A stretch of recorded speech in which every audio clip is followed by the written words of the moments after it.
Hello, all. This is a video where I will discuss why young doctors are not able to, have a lot of money and getting into a financial trap. I'll tell you the reasons. So let me tell you, the journey of a doctor is a long and expensive journey. Okay.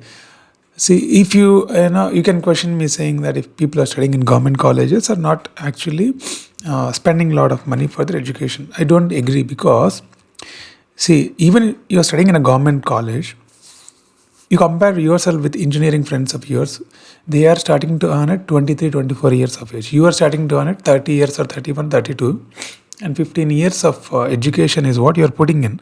So the time is actually lost in becoming the doctor. I don't call it lost, but in comparison, you are spending actually more time. If you are going for a management quota or taking private colleges, then you're spending crores of money for your education. So what I'm trying to tell is it's a long and expensive journey. At the end of it, you start earning money at 30 or 33, 34 or whatever age it is. You'll start earning your money, and that is the time you are going into few traps, which I'm going to tell in this particular video. Okay, the trap number one is lifestyle inflation. I'll try to explain. See, after sacrificing so many years of your comfort for your success, finally you get a job where you don't earn so much of money. You earn between 1 to 1.5 lakh rupees after any specialization. So you will try to treat yourself, right? So buy first one car you will buy, and either you'll rent a very good apartment or you will take some loan. Your parents will always tell you to take an apartment. You'll put in some money, some basic deposit, and in EMI you'll take an apartment, or you'll go for some expensive vacations. So this is where your initial money would be lost. So here what I recommend is you have to go for a conservative mindset. This is the time unnecessary luxuries and unnecessary expenditure you have to cut down, and you have to develop a lot of financial discipline at this point of time. So this is one point. Second thing is overconfidence in the future income. I'll try to explain. Overconfidence in the future income is many young doctors think that I learn a lot later. Okay, so I can afford now.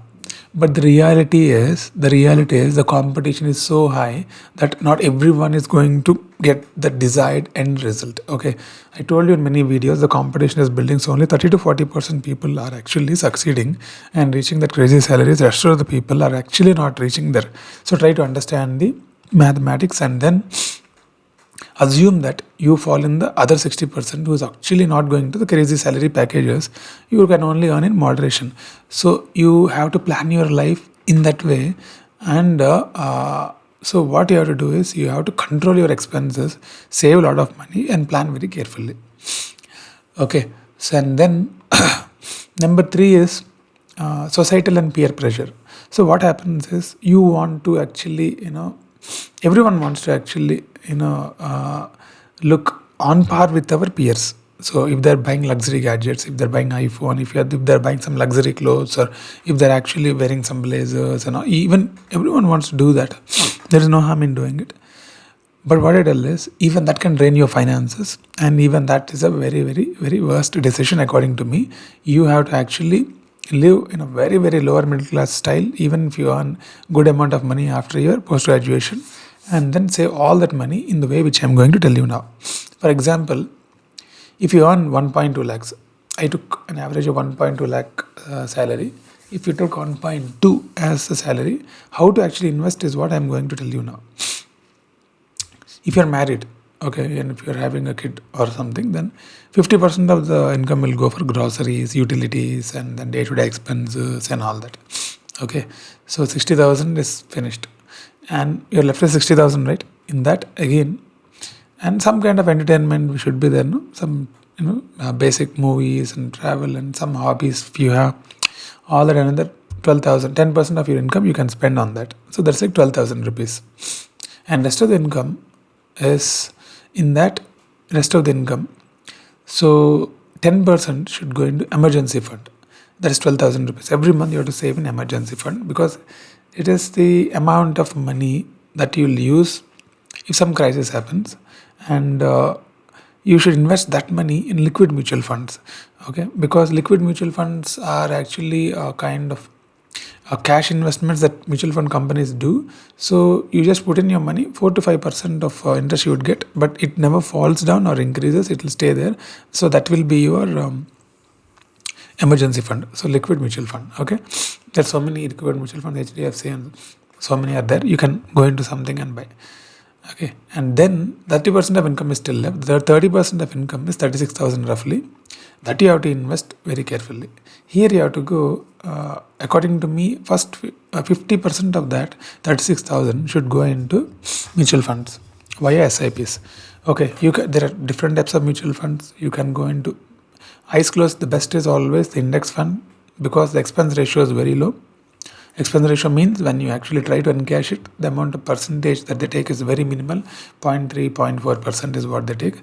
So you can go for a index fund, or if you want to beat the index, you want to go for some hybrid funds, you can actually go. They invest some amount into debt and other risky investments and all that, and they get some extra return is what they claim. But what studies have shown that in longer perspective, index nothing can beat. Index always beats every other mutual fund. Okay, so but anything you take 50%, that is 18,000 should go into mutual funds, and 20% should go into gold according to me, because what happens is gold will beat the inflation. Not only that, it will, over a period of time, it will actually be more safer, and some part of your investment should be in gold. So portfolio stability would be better. So I feel if you're earning 1.2 lakhs, 20% of that, that is 7,200, should go into gold. So in what way of gold, if you ask me? I usually invest in ETFs, and you can invest in souvenir gold bonds, or you can even buy physical gold. Okay, and then 10% risk, like crypto. So I even invest in crypto. So there's so many platforms. Okay, I don't want to name one because most of the platforms are going into trouble. So 2-3 platforms you take, 10% of money, that is 3,600 rupees, you put into crypto. 3 platforms you take, and then this 3,600 divide in 1,200 in each platform, and you can invest there. And it is not over. 20 more percent is left in real estate. So if you ask me how can I invest in real estate with 7,200 rupees in a month, there is a way. There is something called as Real Estate Investment Trust, REITs. So these real estate investment trusts, actually they take your money, invest in properties, and then along with the real estate market it will grow. So even this will be a good way of diversification. So in this way, if you invest your 1.2 lakhs from the beginning, your money will compound. At the end, by the time you reach 60, you will have crores and crores of rupees.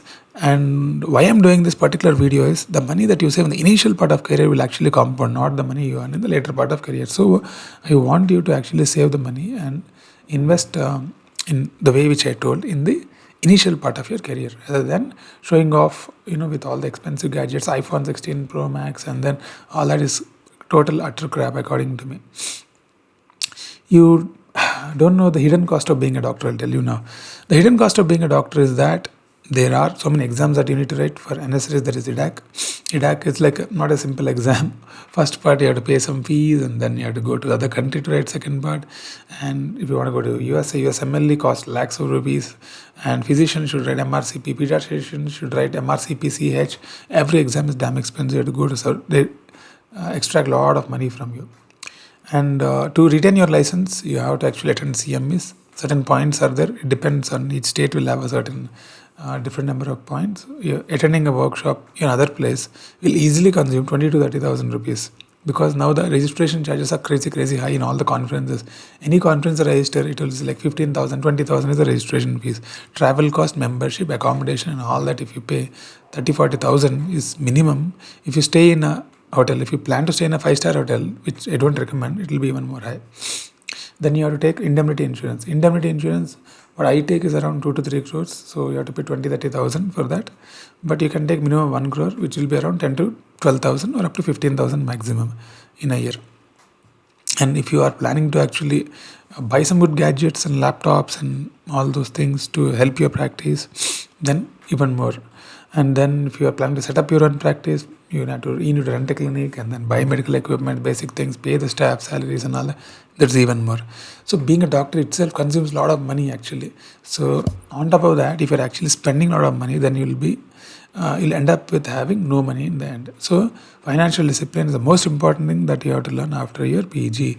This nobody told me. My initial part of career, I'll tell you, I was earning since long time, and I did freelancing. All the money I wasted, and then I went to DM in Nimans. I was getting a very good stipend during the time. All the money I wasted. Then I started my job in Bangalore as a associate consultant. First 2 3 years, all the money I wasted. I didn't invest properly. The money will actually keep flowing away from your purse and bank and everything. If you start spending, the only way it will stay with you is by investing.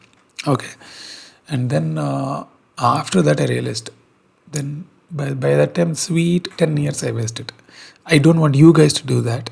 And then if I would have invested from that time, if in this manner, maybe I would have reached a point where I can actually retire now. And that money would have earned more money than the money which I am earning now. Try to understand. So that is the main reason for which I'm doing this video. And then to conclude, what I would like to say is, so medicine is a noble profession, and it shouldn't come at the cost of a financial stability. Okay, so I want you to be financially stable and then serve people. That's the right mindset, and for that you should have a conservative mindset. You have to prioritize savings, and then the money that you earn is the money that you save, and make smart investments. There is no major smartness required. You just allocate as I told, and you'll be rich by the end of it. Okay, you break your head more, you will lose more money. There is a saying that in USA they did a study and they found that the demat accounts which were belonging to dead people means people who died, the demat accounts actually nobody claimed. So those demat accounts made more than people who are actively trading. That means if you don't touch your money in all these mutual funds, they earn more than people who are actually juggling here and there. Okay, try to understand that. So don't waste your energy on investments. Just follow this policy. Focus more on building your CV. That'll earn more money. If you focus more on building your CV, focus more on doing some research and audits and other things, your CV will build. You'll get promotion in your place. Or if you go to some other country like Australia, Canada, or USA, or Middle East, you'll be taken as a consultant if you have a good CV. You have to focus more on that, not on breaking your head with all the stocks and that and this. What is? Hope you understood what I'm trying to tell.